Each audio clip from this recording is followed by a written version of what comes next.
പ്രധാനമന്ത്രിയുമായിട്ടുള്ള ഉച്ചഭക്ഷണം സത്യത്തിൽ വളരെ അപ്രതീക്ഷിതമായിട്ടുള്ളൊരു ക്ഷണമാണ് പ്രധാനമന്ത്രിയുടെ ഓഫീസിൽ നിന്ന് ഉച്ചയ്ക്ക് ലഭിച്ചത്. തികച്ചും സൗഹൃദപരമായിരുന്നു, കാഷ്വൽ ടോക്കായിരുന്നു.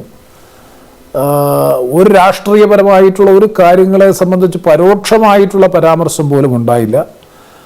ഒരു പുതിയ അനുഭവമായിരുന്നു. അനുഭവം എന്ന് പറയുമ്പോൾ അദ്ദേഹത്തിൻ്റെ ജീവിതാനുഭവങ്ങൾ, അദ്ദേഹം ഗുജറാത്ത് മുഖ്യമന്ത്രിയായിരുന്ന സമയത്ത്, ഇപ്പോൾ പ്രധാനമന്ത്രിയായിരുന്ന സമയത്ത് ഒരു ദിനേനയുള്ള കൃത്യങ്ങൾ അടക്കമുള്ള കാര്യങ്ങൾ തുറന്ന് ഞങ്ങളുമായി സംവദിക്കുന്ന ഒരവസ്ഥയെത്തി. സത്യത്തിൽ ഒരു പ്രധാനമന്ത്രിയുമായിരുന്ന് സംസാരിക്കുന്നു എന്നൊരു ഫീലിംഗ് പോലും ഇല്ലാത്തൊരു കോർഡിയൽ അറ്റ്മോസ്ഫിയർ ആയിരുന്നു പൊതുവെ ഉണ്ടായിരുന്നത്. ഒരു ജീവിതത്തിലൊരു പുതിയ അനുഭവമാണ്. ഞങ്ങൾ 8 MP-മാരെ അദ്ദേഹം ഓഫീസിലേക്ക് ക്ഷണിച്ചു. ഓഫീസിൽ നിന്ന് അദ്ദേഹം തന്നെ ഞങ്ങളെ വിളിച്ച് ലിഫ്റ്റിൽ കയറ്റി ഫസ്റ്റ് ഫ്ലോറിൽ കൊണ്ടുപോയി ക്യാൻറ്റീനിൽ ഒരു തയ്യാറാക്കിയ പ്രത്യേക